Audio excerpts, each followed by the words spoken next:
Like the weather, like the climate, like the economic model, these things are going to come whether you like it or not. And I think preparing for those eventualities is just sensible. That was Gabrielle Chan, and you're listening to The Regenerative Journey. Here at The Regenerative Journey, we know that good health is related to good food and good practices, but understand that sometimes the right food choices are quite hard to put into place. But our good buddy, Cindy O'Meara at the Nutrition Academy, is helping people break old habits to create a much healthier lifestyle. So in support of what she's doing, we're offering a $100 discount to all our listeners. Simply enrol in their functional nutrition course and enter the coupon Charlie100, that's Charlie100. The Nutrition Academy, say goodbye to old food habits and hello to a much healthier, happier life. We acknowledge the traditional custodians of country throughout Australia and internationally, and their continuing connection to country, culture, community, land, sea and sky. And we pay our respects to elders past, present and emerging. G'day, I'm your host Charlie Arnott, an 8th generational Australian regenerative farmer. And in this podcast series, I'll be diving deep and exploring my guests' unique perspectives on the world so you can apply their experience and knowledge to cultivate your own transition to a more regenerative way of life.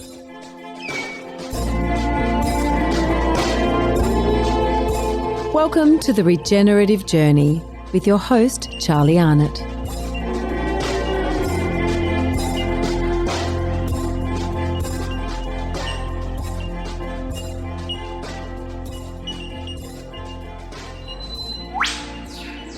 Quick plug for our workshops coming up in December. The first one is at the farm at Byron Bay in the Northern Rivers of New South Wales on the 2nd and 3rd of December. And then our next one is the next week, 7th and 8th of December at Hannah here at Burrawa in the Southwest Slopes of New South Wales. It's our 2-day Introduction to Biodynamics course.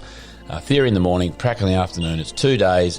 Jump on charliearnott.com.au, the events page there, to book your tickets. Sneak these workshops in before the end of the year, before the festive season, and hope to see you there. And this week's episode of The Regenerative Journey is with Gabrielle Chan. I had the pleasure of sitting here in her garden, just out of Harden in the southwest slopes of New South Wales, on her farm with her husband, the farmer, and we talked about...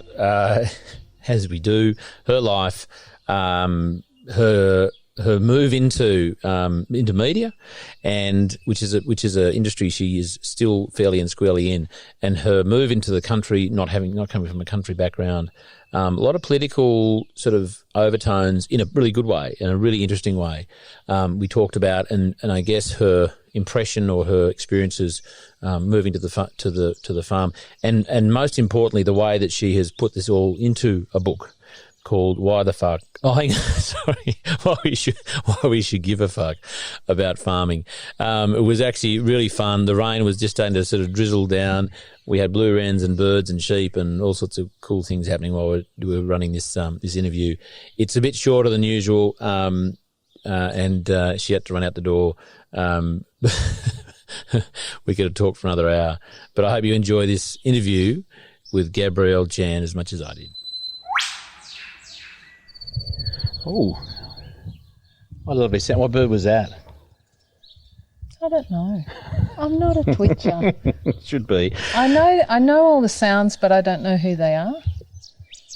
Well, the good news is they're here. Yeah. And the other good news is we're finally seated still. Gabrielle Chan, thank you for your time and welcome to the Regenerative Journey and welcome to the deck. Thank you. Of your cottage? Yeah. Cottage beside the house? Yeah. In your home, just outside of Harden? Yes. In New South Wales? Yes. South Here I am. We've had a bit of I've had a mad morning. Both of us have had a mad day. I'm running late. I hit some roadworks and I won't say who, but someone put some diesel in my petrol wagon. Oh, God. So we had it worked out. But here we are. I know time is limited. And, Gabby, let's start by just looking out in front of us and just tell me what it means to be sitting here. Is this your happy place? Maybe not this very deck, but you're looking at something that makes you happy? Absolutely. It makes me incredibly happy. And it makes me even more happy that I didn't expect that I would land here, only because it just never entered my consciousness. I'm a city girl. I was born in the suburbs, and I never expected to end up on a farm. And you know, when life takes you to places that you don't expect to go, it creates a sort of amplification of the intensity, whether it's happy or sad maybe, I don't know. But certainly my experience has been happy. I was going to say, hopefully on the, there's net happiness there. Absolutely. There's more than net happiness. Do you want to explain net happiness by looking out there? I mean, there's some amazing exotic introduced species trees. This is a pretty established kind of garden, isn't it? It's been here for a bit. It is. My mother-in-law was a keen gardener, and this is the kind of bones of it, because she had lots of garden beds, and she won prizes for her garden, and I'm just like not even a gardener's bootlace. So the trees are left, and one of her signatures were the black ironbarks you can see. And they go all the way up the driveway, and we've planted a few more, and they're just gorgeous. I just love the black trunks of them. And then there's exotic trees as well. There's the old oleander. The kids call him Frank. This one I here. don't know why. That is the biggest oleander I've ever seen. Yeah, it's massive. It is enormous. Yeah. Don't stir your soup with a branch. My husband's always accusing me of possibly stirring his tea with a leaf. I hope I haven't given you an idea. Yeah, there was a case where a woman did that. On purpose? Yeah. Yeah, right. I'm just stirring it with a stick. I had a story where a guy went camping with some people, and he did just that. He was stirring some soup or stew on the stove, just did no idea, and stirred it, and of course, bingo, they're all feed up. Terrible. But anyway, we won't do that. No. Well, I know not to accept a cup of tea from you next time. If we even get through this, and there is a next time. Yeah. And beautiful. You've got some beautiful desert ash down there. Yep. And not Lebanon cedar. Are they Lebanon cedar? Yeah, they are. Yeah. Incredible. Yeah. So let's go back in time, if we may, this podcast is called The Regenerative Journey, and it's about understanding the tips and tricks and tension events and moments in time that are significant for you, and sort of understanding, our listeners, for them to take some gold, dig some nuggets up and take them home. Where do you want to start? I mean, how far back do you want to go? Were there some significant childhood moments that may have sort of steered you to where you are now?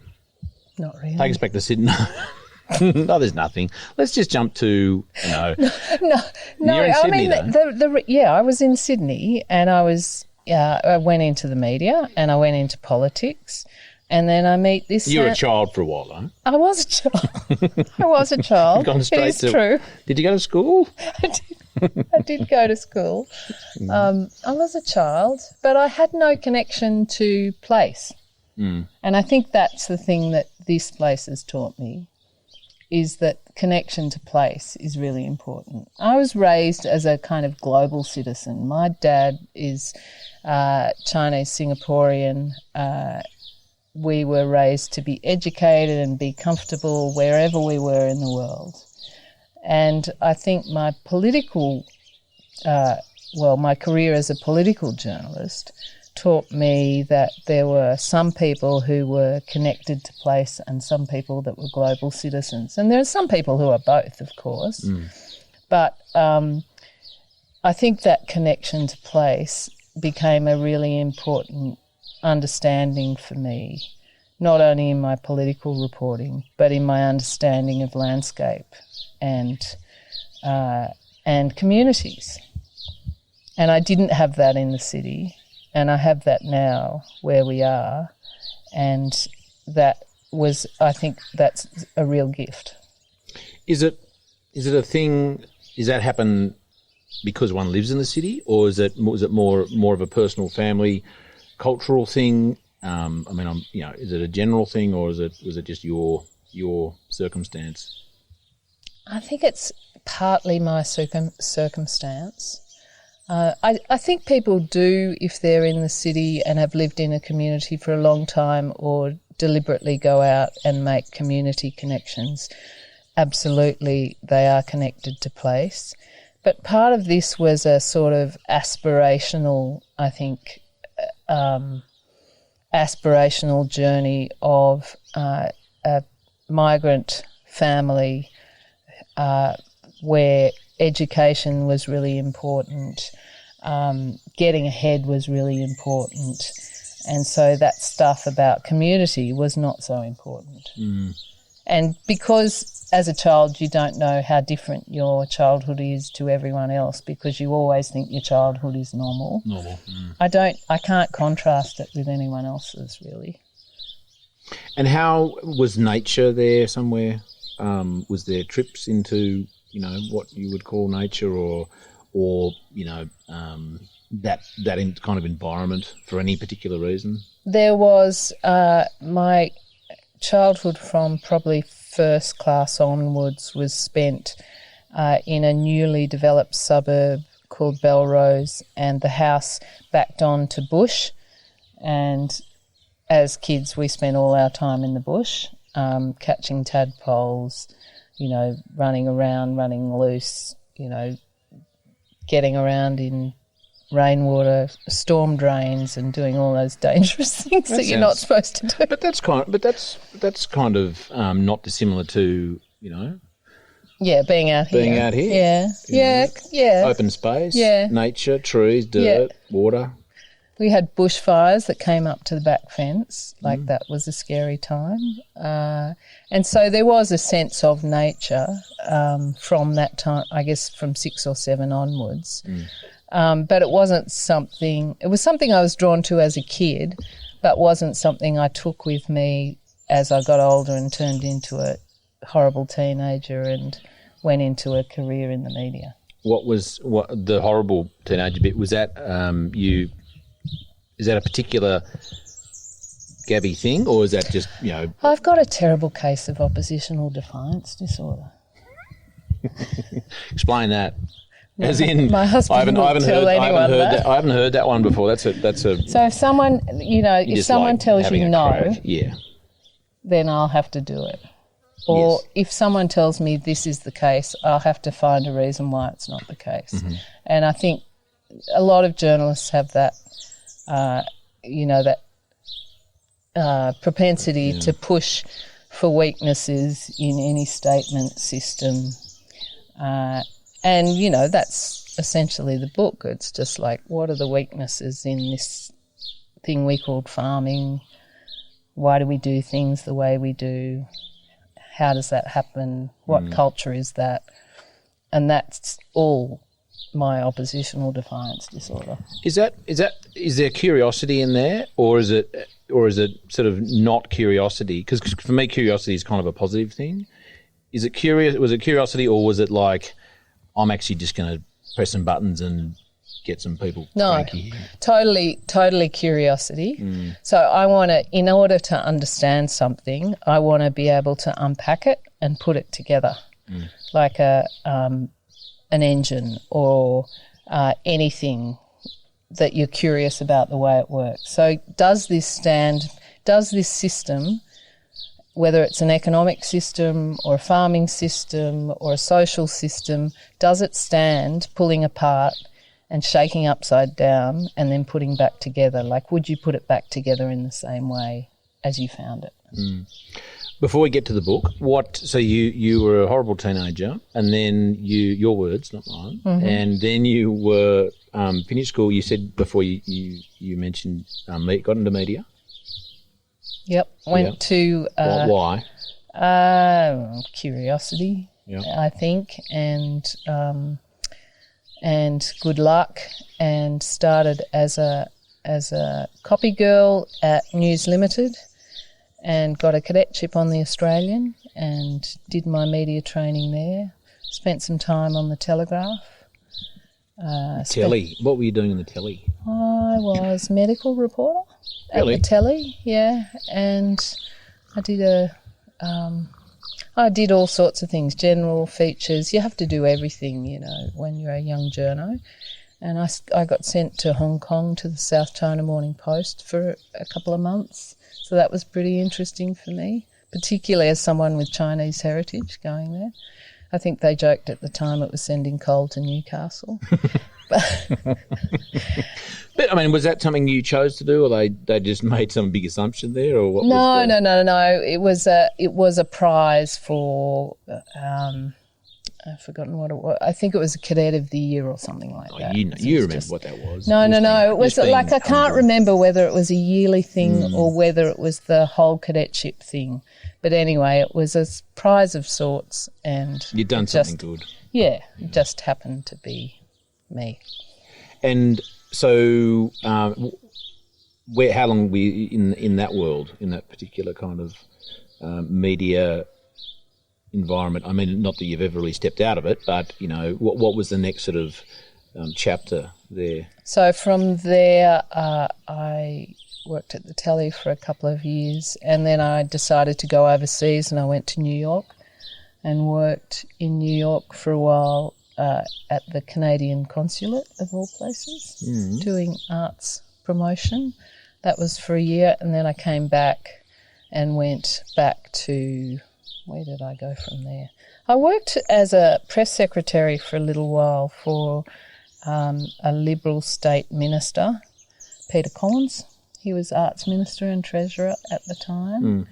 And after that I went back into the media, went back to the Oz, and one fateful night met a farmer. Now, you refer to that farmer as the farmer. And it took me a while to actually I had to introduce myself to the farmer to then know his name, because I couldn't find much reference to the farmer's real name. Are we allowed to even say his real name? Was that like a secret? No, it's like 007. Well, he looks a bit like 007. In his work gear. No. I thought he was going to pull out a little, piece and do me in there for a second. No.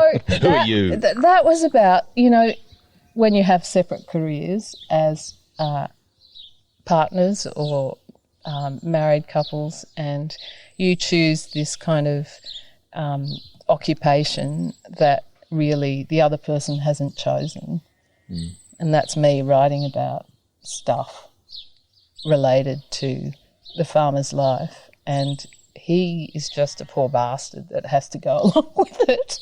And so I have to protect, I wanted to separate, what he does and what I do, and it's so that it's not reflected back on him. My madness is not reflected back on him, I guess. And so when you talk about the farmer, is it more is it a bit less personal and more sort of generic, as in, a typical farmer, whatever that is? I mean, do you know, no. You know more than anyone that what is a typical farmer? Well, you can pigeonhole farmers pretty easily, and there's different pigeonholes, not the same one, because there's so many.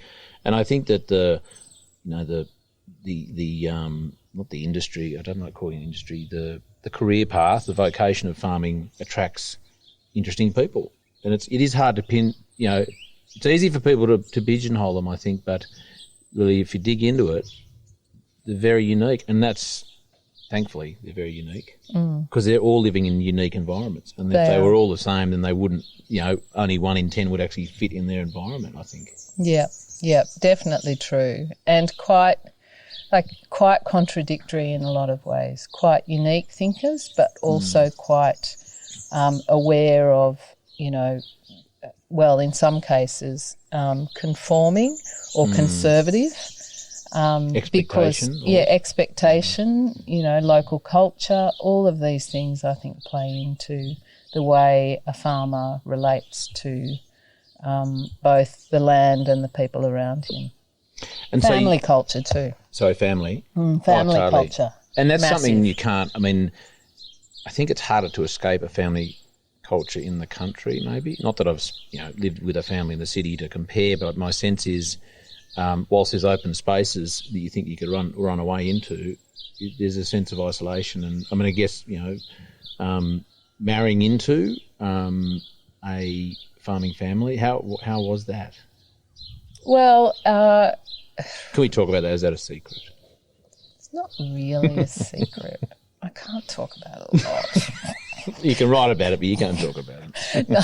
No. I mean, it's different here because the family wasn't here. Like, I'm conscious that a lot of people have a different experience where they move. They are the wicked or not daughter-in-law that moves into a family culture that has extended family around them. I didn't have my extended family around me, so I'm conscious that might be different to moving into, say, a multi-generational farming family that is more common or that you hear about more often. But, yeah, definitely, like, completely different family cultures, completely different. And, I think that happens with lots of partnerships and marriages, doesn't it? Oh, look, absolutely. I mean, I've only been in one marriage, one partnership, proper one.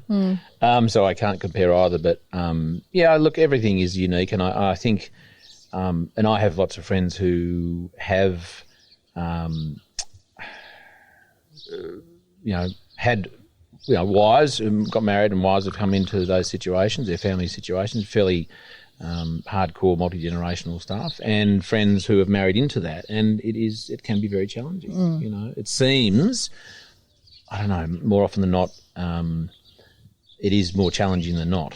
That especially if that person who's moved in has not had the foundation or the grounding or they just don't understand how we do it in the country. That's a real thing. Yeah. But you didn't necessarily have that to do with. Well, I didn't, but having said that, like, my first book, Rusted Off, which was about the political disruption in rural seats, I'm sure a lot of people looked at that and said, what would she know about the country? Did they? Yeah, I think so. And you said, shut up, read the book? Well, no, I mean, you know country culture, Charlie, better than anyone. No one actually said it to me. No, but I would suggest, though, you having, I mean, this is the thing about whether you're marrying into a farming family or you are a new farmer to the rural scene, you're not bringing paradigms with it, So you came to the whole situation with a fresh pair of eyes and probably saw it for what it was. Well, yeah, or not. I had a particular view, which I was prepared to write down, which was, pretty scary to be able to write about your local community and have it live on a page and without being able to change anything after the fact. So there was that. But I guess I was naive enough to think that it might add something to the debate, the political debate, particularly at that time. And how did it go down with the local community, can I ask? I think it was okay. You're still here. I'm still here, and people said they liked it. But again, there's the farmer behind us. I wouldn't have heard about it necessarily if they didn't like it. They wouldn't have said it to me. No, well, I didn't get any bad feedback, so I think you're pretty right. So tell me, let's get to the book. I'm conscious of time. The farmers just walked behind us. I just got a drop of rain, did I? Yeah. The farmers just walked behind us with his towel and dungarees there. So I think you've got to go. You're going somewhere at some point. So let's get to the book. I'm not allowed to swear, but you are. Yeah. Do you want to tell us the name of the book? The name of the book is Why You Should Give a Fuck About Farming. How rude. I know, it is rude, isn't it? I saw that and I just loved it. I think it's most appropriate. Why should we? Because farming and landscape management is exposed to all of the world's existential problems. That is climate change, soil loss, water shortages, pandemics and zoonotic diseases, natural disasters, political disruption. Like farming is exposed, I would argue, like no other industry. And we often in Australia, even though we have this kind of white settler economy that rode on the sheep's back, we think we've got the food and farming problem fixed because we've been doing it here for a long time, and it's such an important part of our mythos. But in a lot of ways, and in the political debate that I was seeing, people consider it as this kind of quaint cottage industry that wasn't too important. It was just like, oh, it's 2.5% of GDP and, you know, it employs 320,000 people, and that's not much in the grand scheme of things when you compare it to, say, education or tourism or any of those other industries. But it is at the heart of how we go forward as a nation, how we manage the continent, and how we feed ourselves. And that plays into health, it plays into communities, plays into all sorts of things that I think makes it really important and worth thinking about deeply. Was there a catalytic event, a tension event, something that happened that you went, I've got to write this book, or someone should write this book, or there's a whole lot that needs to be identified here? Or was it just like was it like a slow release drip and suddenly you went, oh? So after I wrote the first book, Rusted Off, in 2018, it had one chapter on agriculture. And that chapter covered just like three things: climate change, land use, and kind of political frustration with regulation and the way farming is seen in the political debate. And then I went back to my regular reporting, and I was reporting in areas around federal and state elections where people were increasingly cranky, farmers were increasingly cranky about what they saw as a playing field that was nowhere near level. So the economic model, they felt squeezed by that economic model, and they felt squeezed by global forces. And I thought, why has this economic farming model developed? And does it serve us for the next couple of decades as we're going into a changing climate, as we're seeing all these issues develop on our landscape, as we're seeing issues develop in our food supply, not just in the health of the food, but also in the supply chains that deliver the food. We have all these sort of elements in this farming system that don't really, they've just kind of landed us here in this place. And if we thought about them again, would we still do the same thing? Is that economic model working? Like what did you do in your research? I mean, what is, I guess there's a lot of different versions of that economic model and what's the definition of working, but in your view, you know, does it need to change? Can it change? I think it needs to change because I think we we only value part of the chain, right? So my contention is that basically the only way that farmers can get a pay rise right now is to increase their yield, largely. You know, they're commodity growers, a lot of family farmers, which the political system says every drought that they value the mum and dad farmers, they value the family businesses, that those families that are largely in the middle of very large companies or very small companies are hollowing out. That's what I think. And, you know, there are a lot of people there are a number of people in the book who back that up, who do, you know, agricultural research for a living. And so if that hollowing out is happening, where does that land us in a decade or two's time? Like, does that land us in a landscape where, you know, there are fewer, larger farming companies that control more of the landscape? If that's the case, how they manage that landscape is really important to us as a nation, not only for us as a society, but for our environment and for our food supply. And is that what we want? And some people might say yes, because I want dollar milk, I want the cheapest product I can get, I just want cheap mince, cheap pasta, all the stuff that ran off the shelves when lockdown happened. And if that's the case, like I'm 55, my kids, I worry about my kids and my grandkids, but, if that's what Australia decides, go for it. But I just think I wouldn't like to see that outcome. That makes me think about a Joel Salatin quote, which is wonderful, where he says, we have a choice as eaters, we either pay the farmer now or the doctor later. And that's kind of the way I look at that. We do have a choice, don't we?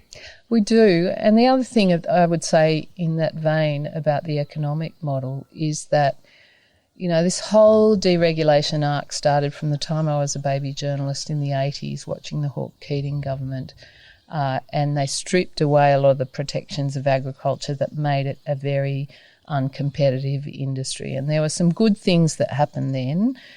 People needed to shake down, businesses needed to get more efficient. But in that arc, I think competition policy that was supposed to increase competition actually decreased competition. And we see that playing out now. The number of businesses, farming businesses dropping. We're all told get big or get out. That scale story has underlied basically productivity in Australian farming in the last couple of decades. And that productivity now is flatlining. And why is that flatlining? Because people are starting to think about their natural capital, how much ground cover have you got? How much soil organic carbon have you got? Are your waterways clean? How are you thinking about your landscape? And that is happening because we don't value that stuff.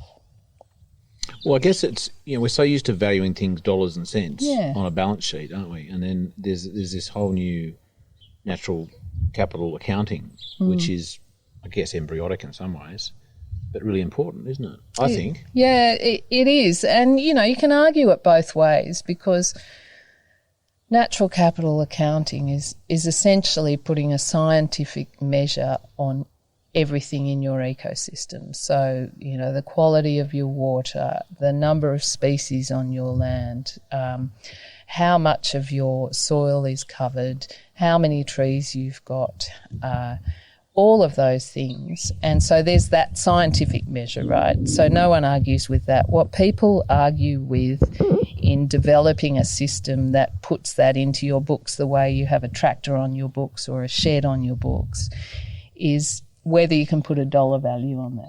So can you put a dollar value on how many trees you have on your farm? And then what does it mean if someone comes along and says, okay, I'll cut down all those trees and we'll grow new trees, 200 k's away, different species. Like there's lots of bigger, it's a very kind of controversial topic.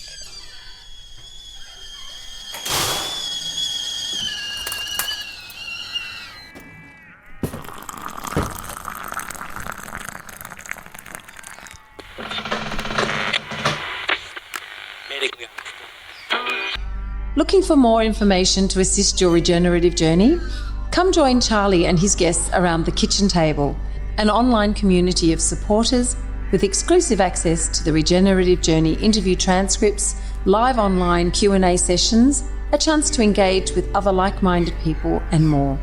Go to www.charliearnott.com.au/the kitchen table, and we look forward to sharing a yarn with you. Now let's get back to this week's episode. It's complex, and I think that some elements of it are just not kosher. Like I have a bit of a problem with the whole offset thing. The corporates can go, oh, okay, that's cool. I can keep emitting if I plant some trees in India. And that's another. I've mentioned a number of times. In Australia, there are businesses that bang on about how wonderful their carbon sort of benchmark, not so much benchmarks, their net zero, or is it? I always get mixed up. Carbon neutral. Carbon neutral or carbon negative. Was it carbon positive? Carbon negative.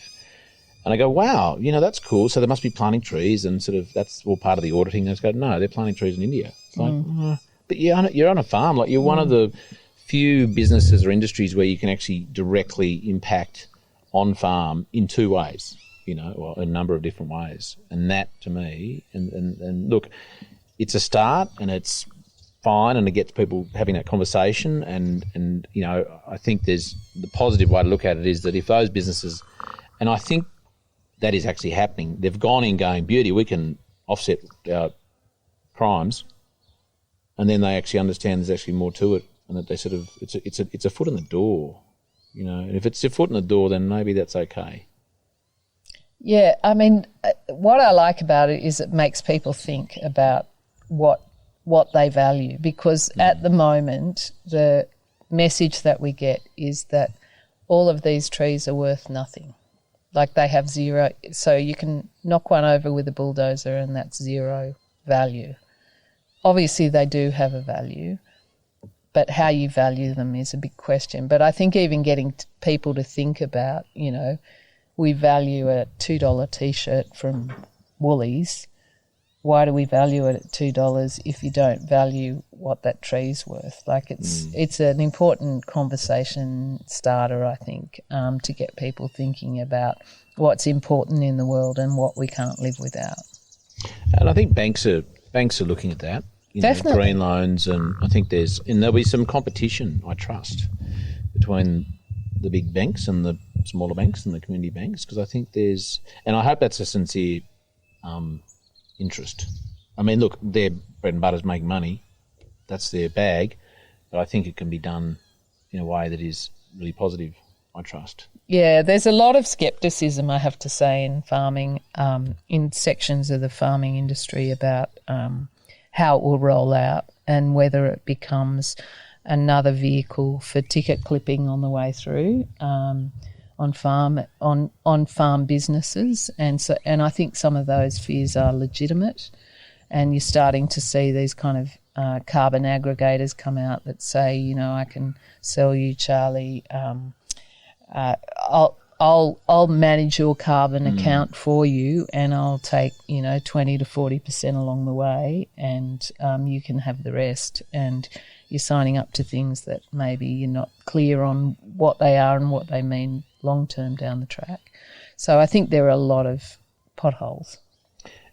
Yeah, and that's another conversation, about sovereignty, and I'm just a bit sus on the fine print, if there is even fine print, and what that means, and how long really are you connected with those providers or those agents, and who are they connected to that you somehow, there's, taking that to the nth degree is like, well, could someone I don't even know who's not on this contract basically pitch up to my place because I've signed a contract and say, you know what, we actually own your land because, you sort of sold us the carbon and we've got our foot in the door, but, we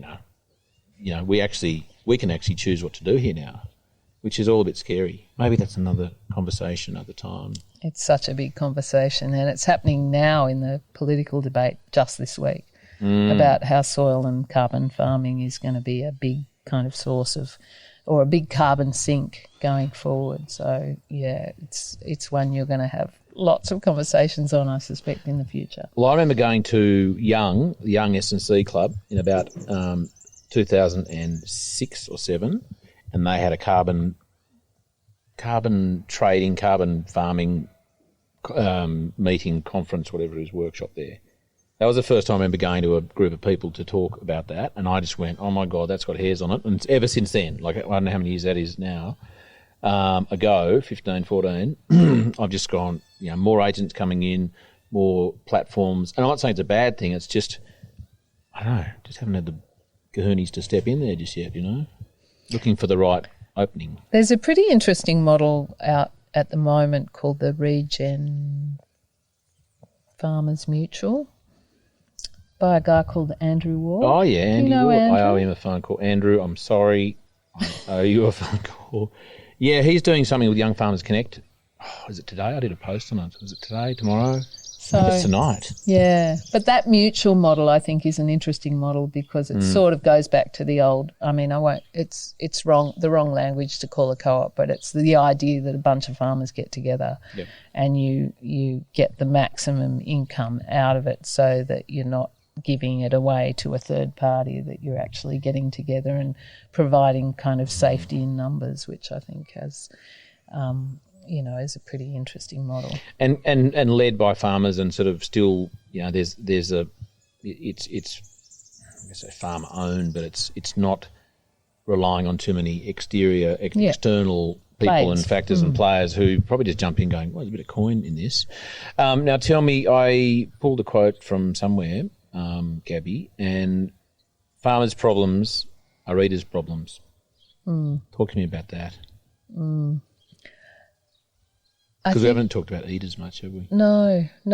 And one of the conversations that alerted me to this was a guy called Mike Lee in the US, and he's a food futurist, which is an interesting profession. Futurists. Are they like wizards who They're kind of crystal balling about what happens with food.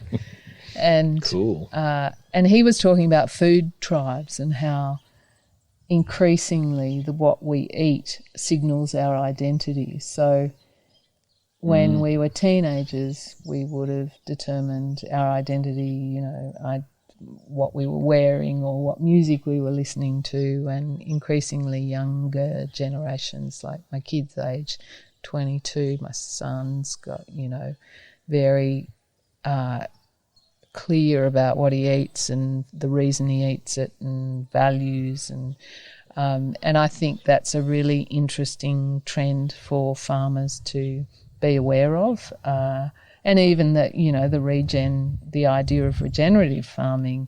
You're seeing, I interviewed Vince Heffernan in the book. He's a lamb grower in Dalton, just out of Canberra.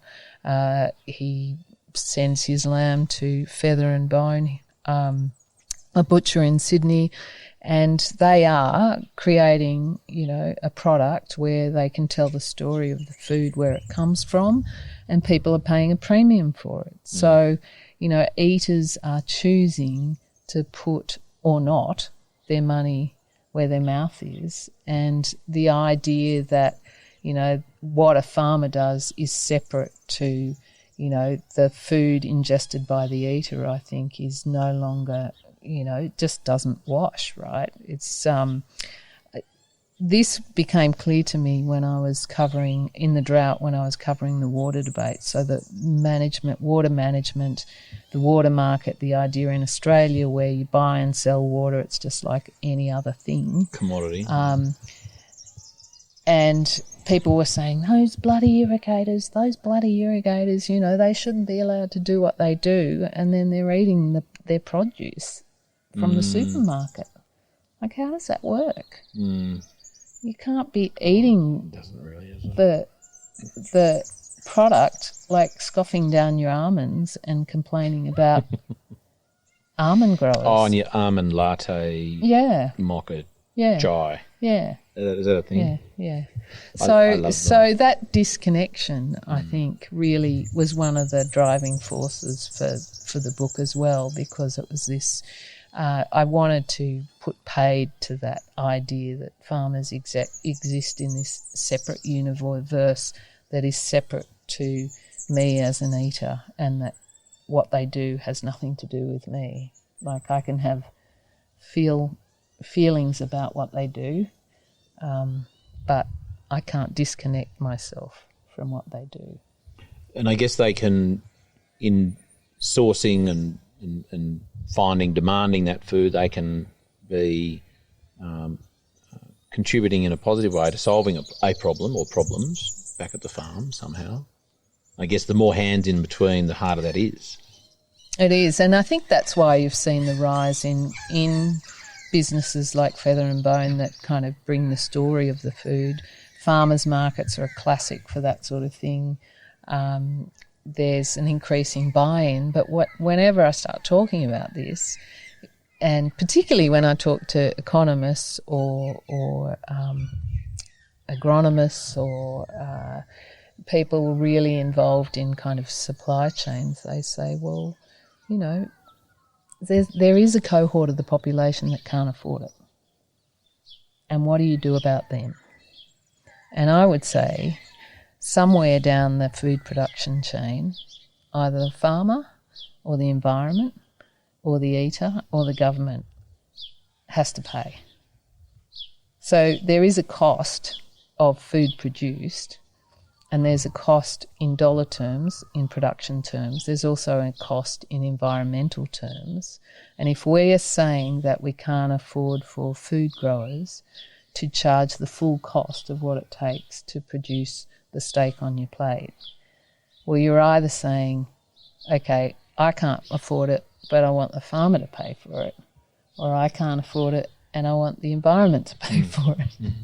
But at the same time, we're saying, what are we going to do to save the environment? Yeah. So, you know, I think there's also, just to add to that too, and I've said it before, but and I'd actually love to do the maths on it. I think it's been done. But the theory, not so much a theory, but the concept of when someone's saying, I can't afford, I'm not saying that anyone's, you know, I'm not being judgmental. If that's what they feel, then that's absolutely fine. I would just sort of suggest, okay, if the belief is, or the experience is that that good food, let's just call it, you know, more nutritiously dense food, doesn't have to be organic, but just a, you know, better type of food, is more expensive and is unaffordable, then I think I would suggest looking at the rest of the shopping trolley might help steer that conversation to a place that might be a better place. You know, what else is in the shopping trolley? So, okay, you want to put in the good stuff, the good fresh food, grass-fed meat, maybe not feedlot meat, whatever. But what else is in there? You know, what other processed food which is not contributing to the environment in a good way or your own health? What can we take out to offset that? You know, what are the empty carbs? What's the cheap food? What's the food that's often even more environmentally criminal than, you know, the two types of tomatoes? You know, the conventionally grown one and the organic one. I don't know. I just think that it's a bigger conversation, I think, than just, you know, fresh food is more expensive or organic food is more expensive. And look, everyone has their own situation and so on. I guess it's really just a suggestion, I reckon. And I always bring it back to policy. So what is a policy that would serve that? And that is around transparency of nutritional value that could be on a shelf, on the price tag, and to give people a way of comparing, because there's so much messy information when you hit a supermarket and you're hitting it after work and you're trying to get dinner on the table for the kids. So making those calculations easily, I think, is kind of half the battle. There will always be a cohort who can't afford food non-stop, you know, like full stop. But making those decisions easier is all about transparency. And I think often big food industries don't like to make it transparent. No, because that sort of, you know, shines a light on whether it's nutrition or it's chemical load or it's, you know, the treatment of the animals involved or whatever, and that can be a little inconvenient at times, you know. And there's, you know, minutes away from apps being available to scan and nutrition, chemical load, you know, I don't think we're that far away, and that'll be a game changer. Talking about game changing, what opportunities do you think there are for farmers to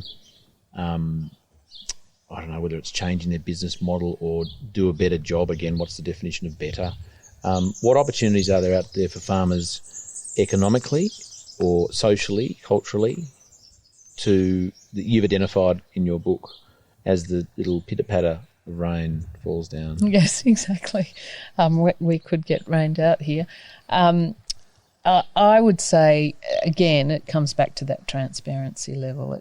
It's it's finding ways to help farmers, and my thing is always that kind of middle group of farmers that I'm thinking about that are either in between, you know, commodity growers, but in between the big and the very small.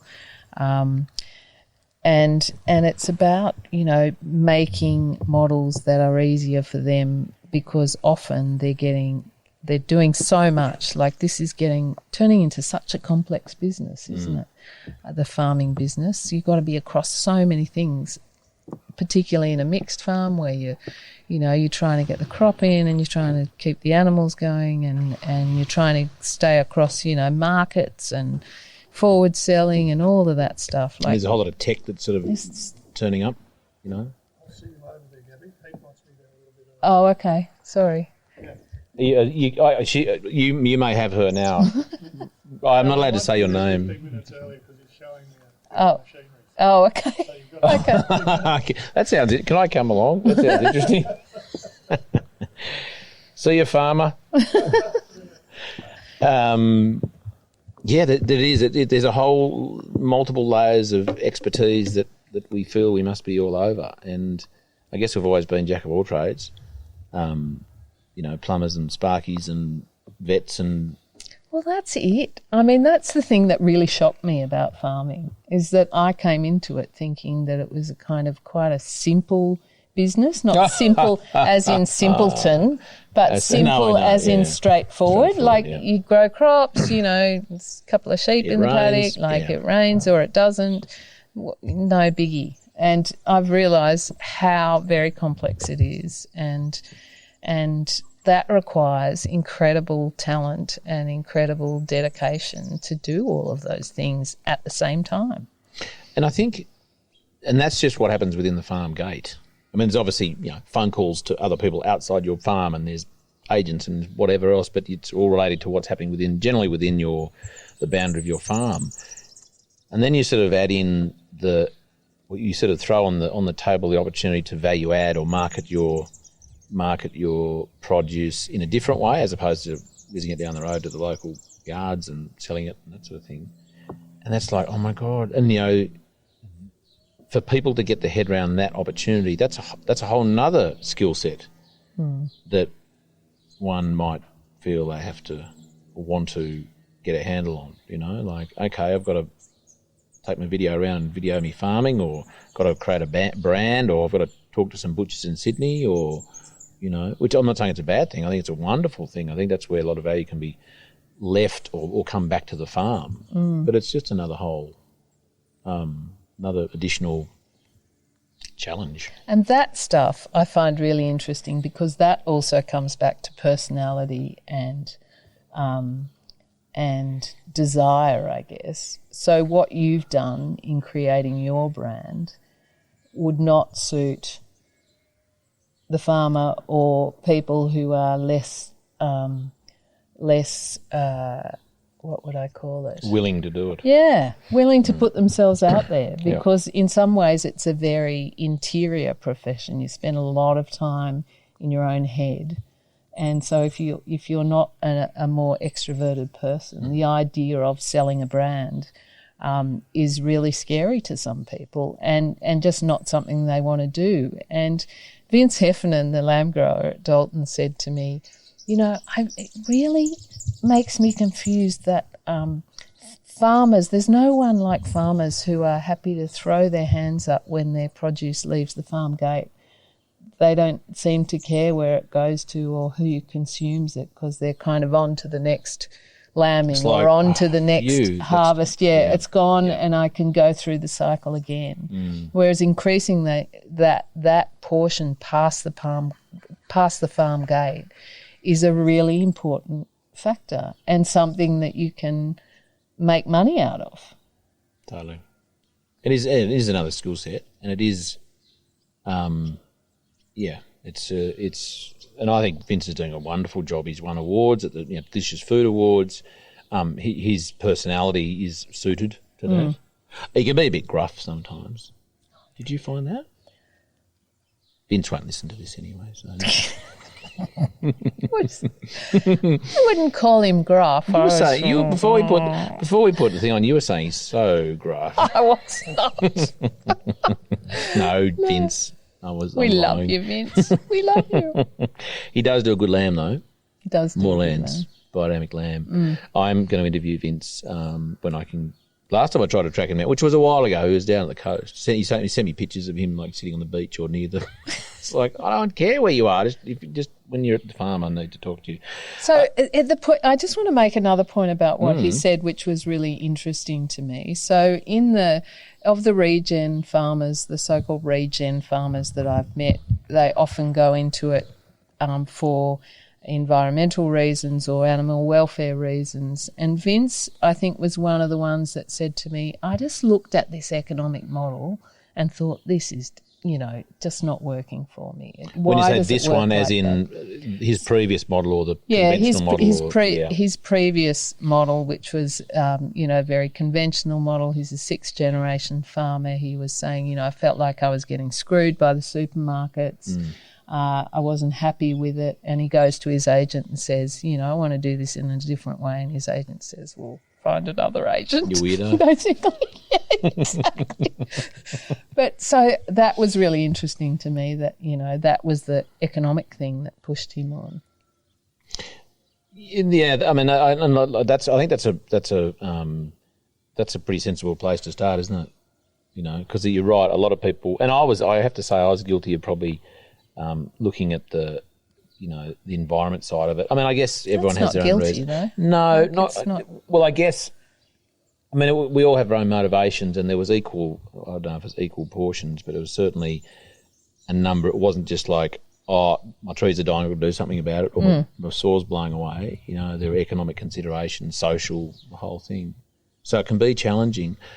Talking about that, given your research, what are there paradigms? Are there any particular paradigms or general paradigms that, for people to change, do a better job, whatever again that looks like? Are there any sort of paradigms you think that farmers have to or should get over?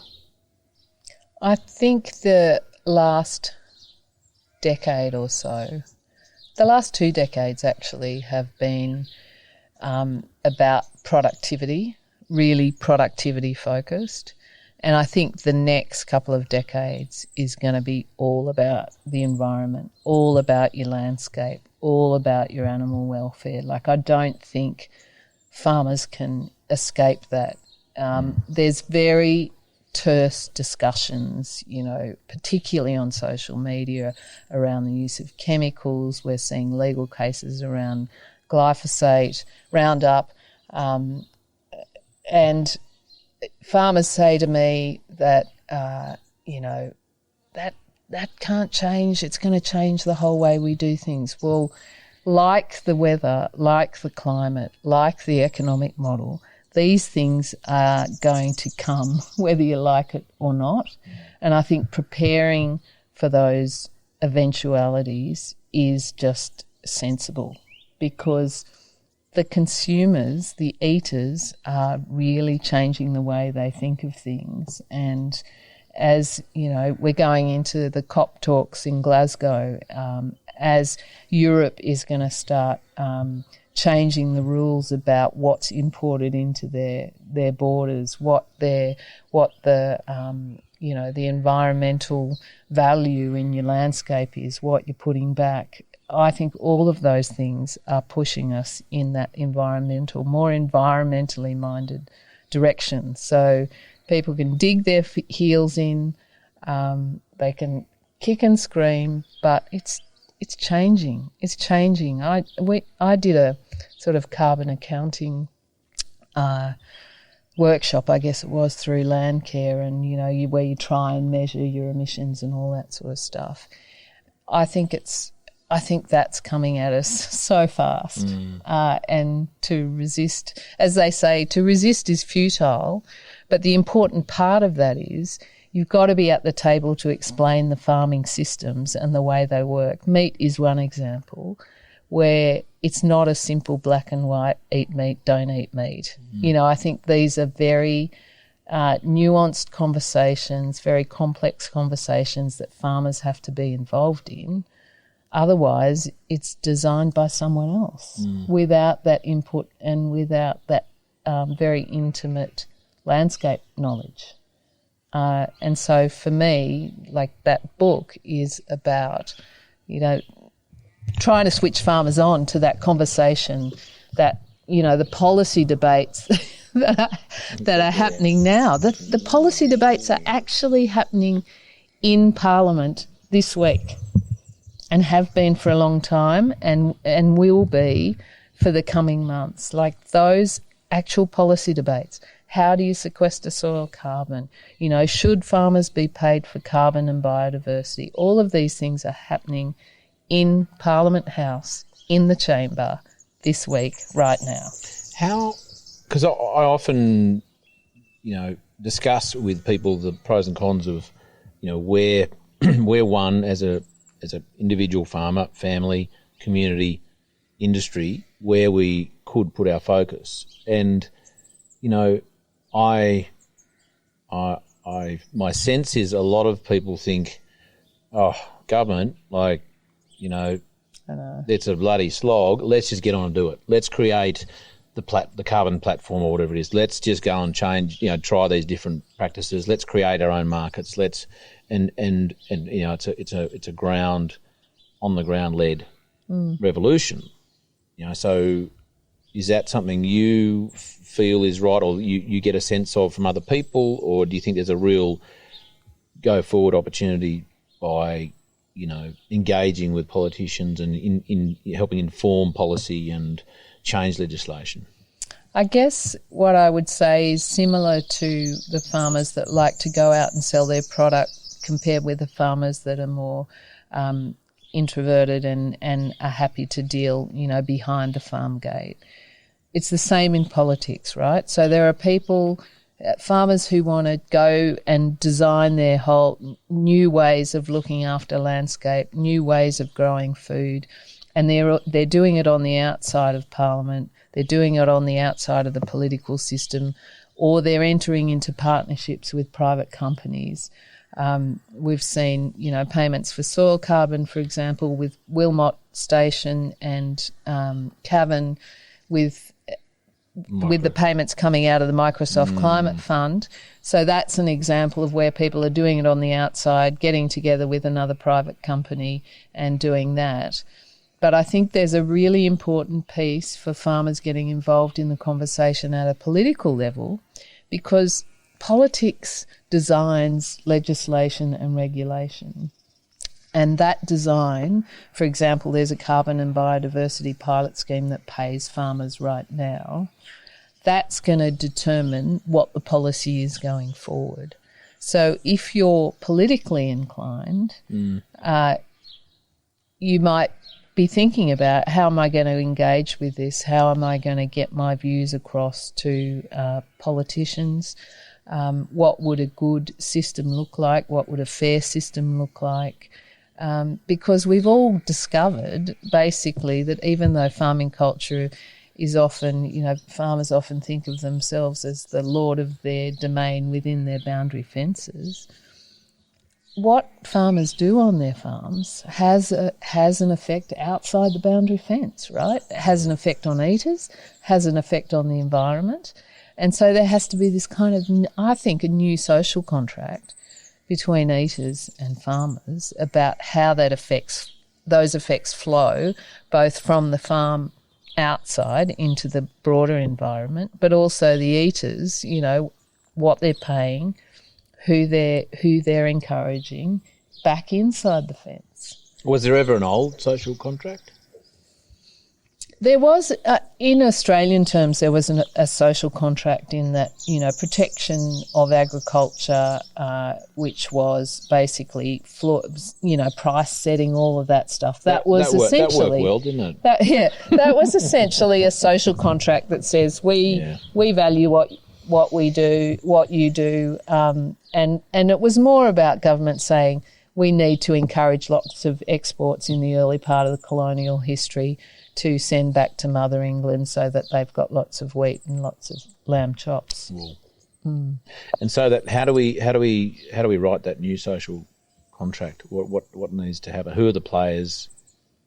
Who's doing the copy? Who's putting this? I wrote a book. That was my contribution. So it's quite a lengthy document then. It's quite a very lengthy document. I damn near did my head in, I can tell you. No, seriously, you pull it was meant to be a simple story. You pull a thread of a farm and you kind of work out what system it is. But farming, I think, gets to really deep philosophical debates pretty quickly about the way you want to organise society, how you value food, how you value looking after landscape. Like, these are really kind of deep fundamental things, and you can see it's done differently in different places. In Europe, the Common Agricultural Policy is the biggest expense in the European Parliament. Even the subsidising and we'll pay you not to grow that stuff. Yeah, or we'll pay you to grow stuff. We'll pay you whether you're making money or not, because we either value the food or we like the tourists going through the little villages and seeing all the little, lammies and the canola fields. These are conscious decisions that governments make. The US has the US Farm Bill that links together food and farming and is essentially a production subsidy. So all of these governments are trying to work out how to do this. That's a hard thing to unwind, isn't it? The production subsidy, or the way that governments do it? Well, both. I mean, the governments have set it up, whether the cockies or the farmers were, demanded it, or it was just like, oh, that's a good idea, let's do this for the farmers. But, there's an entrenched attitude, I imagine, to that now, and to say, for the government to turn around and go, hey, I'm going to pay you half what I used to, just like that. Or, just like big changes to that system would be challenging. Yeah, the interesting thing is, as the UK's come out, or Britain's come out of Brexit, they are changing their system so that they will no longer pay a production subsidy as they did when they were part of the EU, but they will pay based on environmental services.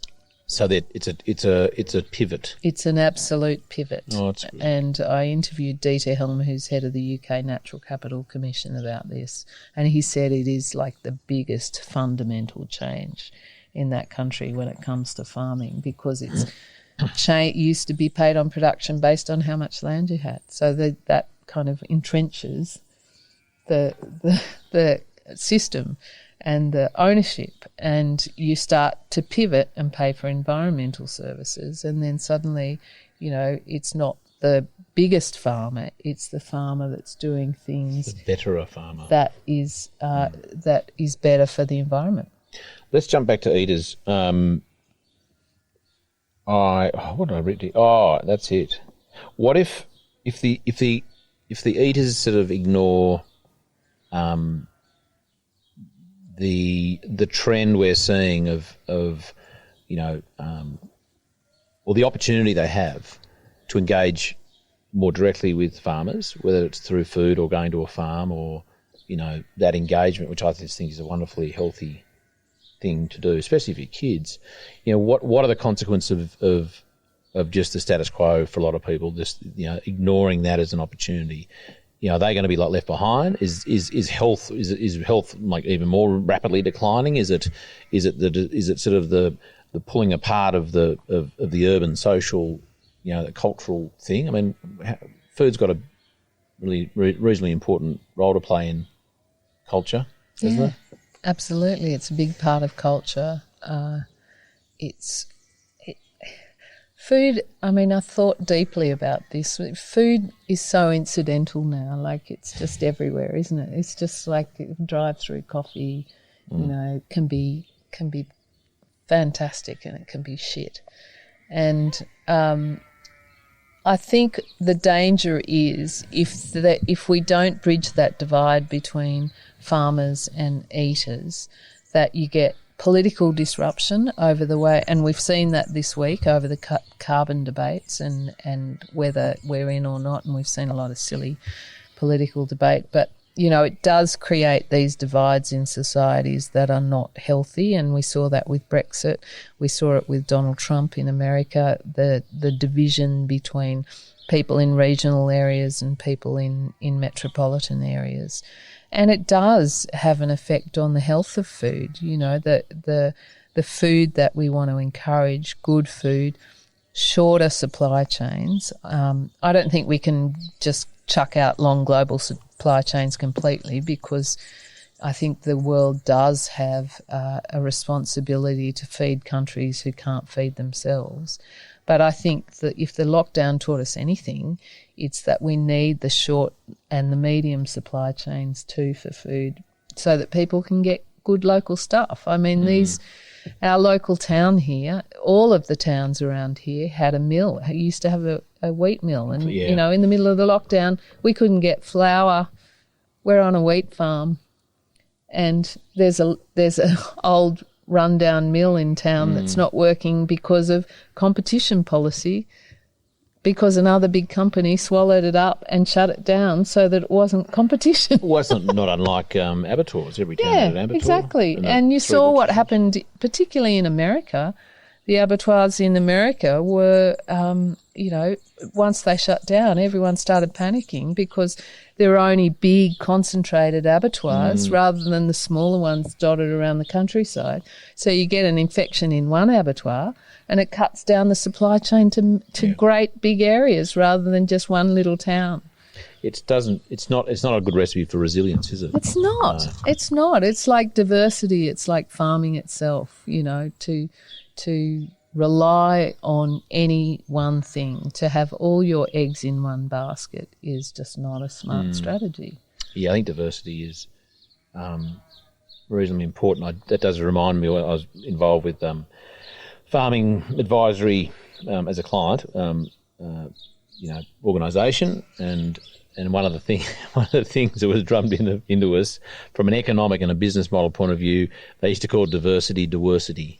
Oh, really? Because I mean, there's a point at which I think you can have too many enterprises on a farm, definitely. And it sort of just takes away from the focus of, you know, a few. But I always remember, it's just not diversity is king. Is, you know, just make sure you don't end up in the world of diversity. I'm conscious of time. You have to go and inspect the implement. You're running late for your machine inspection. Very quick one. Anything you're particularly irate about right now? Oh, God. I'm irate about so many things. I'm one of those people that yells at televisions, you know, the television news, you know. You don't have to watch it. You don't have to watch it. I do, because I'm a Pick journalist, right? I'm a journalist. I can't help it. What are you raging when you're yelling at the TV? What's on it? I'm yelling at the sort of dumb policy debate around climate change, the idea that farmers, you know, even want to step outside of climate debates. I think farmers are so essential, and land managers, Indigenous farmers are so essential to how we go forward and solve the climate issues that we're facing. And it's not that, like, I don't think, from the science that I've seen and the research I've seen, farmers are never going to solve anything. And why should they solve everything, right? I mean, farmers are never going to solve everything. They can't solve everything. But I think, you know, they have a pivotal role in how we're going to negotiate these big climate debates going forward, how we're going to negotiate, you know, getting good, healthy, reasonably priced food. All of these issues are really pivotal issues for me. And when I see these dumb debates about, you know, in the federal parliament, oh God, I can't even think of an example now. But, you know, it's ridiculous and it's simplistic to think that farmers don't care about these things. Just about that, I mean, why don't politicians, I mean, is it fair to say they just don't get, a lot of them just don't get it? Like, do they get it, but they just like, oh, it's not party policy, so I can't speak out, or there's other agendas at play, or they just don't think, oh, farmers, like, food, like, how's that going to save the planet? Well, I think part of it is farming is quite, in political terms, farming is apparently a small constituency now in terms. So the traditional parties like the National Party, Matt Canavan said, like he's a former mining minister. He thinks mining is, dare I say it, more important and than farming. Well, yeah, he said, farmers are a small percentage of our constituency now. So, no biggie if we're not sort of doing things that farmers might necessarily want. I just think it doesn't truly reflect the part that farming plays in a lot of these country towns. It's an important kind of cultural piece. Farming is obviously an important landscape piece. Farmers manage more than half of Australia's landscape. Like, that's a big chunk of a big country. Isn't it interesting? So a big chunk of a big country, small constituency, like, don't matter too much, even though, hang on, more than half under management, influential decision-making on those, dare I say, resources that I trust are being used usefully. Time. One last question. You've got the opportunity to put a billboard. I've actually got a billboard ready to go on the Hume Highway, just down there at Jugyong. No, I haven't. I'm lying. But if I did, and you could put a phrase, quote, question, whatever, what would it be? You had the opportunity to influence how travellers thought while they read that sign till they got to the next bit. I can't decide. It's the food. You can have front and back. You can have two. You can have the front and the back. So, okay, on the front I would put, it's the food stupid. And on the back I'd put, it's the land stupid. Cool. Because I think those two things are critical to our future going into 2050. Awesome. Gabby, I must let you go. That is wonderful. Where can people find why you should give a fuck about farming? Oh, we said it. No, I do. I swear often. I just wanted you to feel uncomfortable saying it. You can find it at all good bookstores online. Mm-hmm. Yeah, anywhere in particular? Is there anyone you want to give a plug to and go to that bookshop? Local bookshops. Or just go to your local bookshop maybe and ask for it. Yeah, just go to your local. I'd prefer if you supported your local bookshop so that they can sell books from writers like me and my friends. And Charles Massey, Mr. Massey says, everything a potential game-changing book should be. Yes. What a lovely fella. He's a very kind man. Oh, he's probably being very honest. He's kind and honest. I was terrified when I sent it to him to read. Were you? Yeah. Has he had an influence on you? Yeah, he has. Like, he's a really courageous bloke. Totally. His book, Call of the Reed Warbler, and the SRS book, the Wool book beforehand, he's someone, I think actually he might have a little bit of oppositional defiance disorder himself. Dare I say it? But he doesn't in such a nice way. Such a gentle, I know, yeah. Can I just tell you don't pump his tyres up too much. He doesn't need it. I've just got to tell you one thing. My first Writers' Festival that I did for Rusted Off, and I was on with Charlie. And you meant on the stage with him, like a panelly thing? Yeah, cool. And we were signing books afterwards, and this lady came up to me afterwards and said, "Do you know if Charlie's married?" That old silver fox. Yeah, and what did you say? I said, yes, he is married. Oh, you had the perfect opportunity to wind him right up there. or have him get into trouble. That's a classic. Oh, he's a tall, good-looking man. I know. I could see the He's whole Charles. audience was in love with him. Swooning. No, well, I just love his articulation, and he's such a sincere, not earnest. He can be at times, but that's a good thing. But he's just such a lovely. I interviewed him down at his place at Seven Park there at Cooma last year, and that's right. Just very quickly, I rang him. He texted me at about 6 a.m. because I had to get up and get down there and make sure it was all. And he said, I've had a sniffle all night. I might have got something from the kids. It was like, July last year, so it was the middle of the COVID show. And he went, it might be best we don't do it. And I lay there for 5 minutes and said, I can't believe it. And I just said, Charlie, I don't care. I'm coming. I'll get COVID. And I got it. So I don't care. This is too much of an opportunity because it had taken a bit of dancing around to get to that organiser.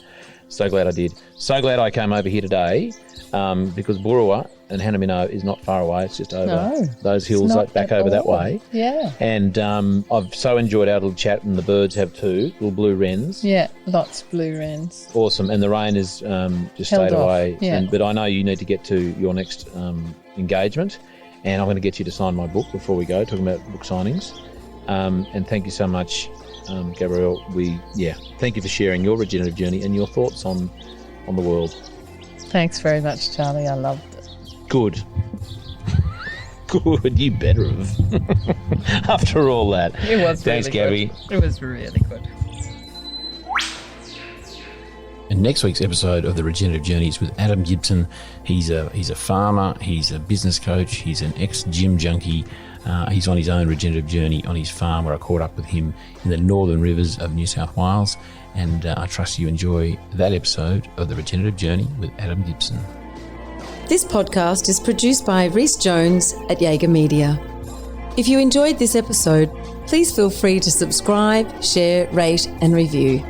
For more episode information, please head over to www.charliearnott.com.au.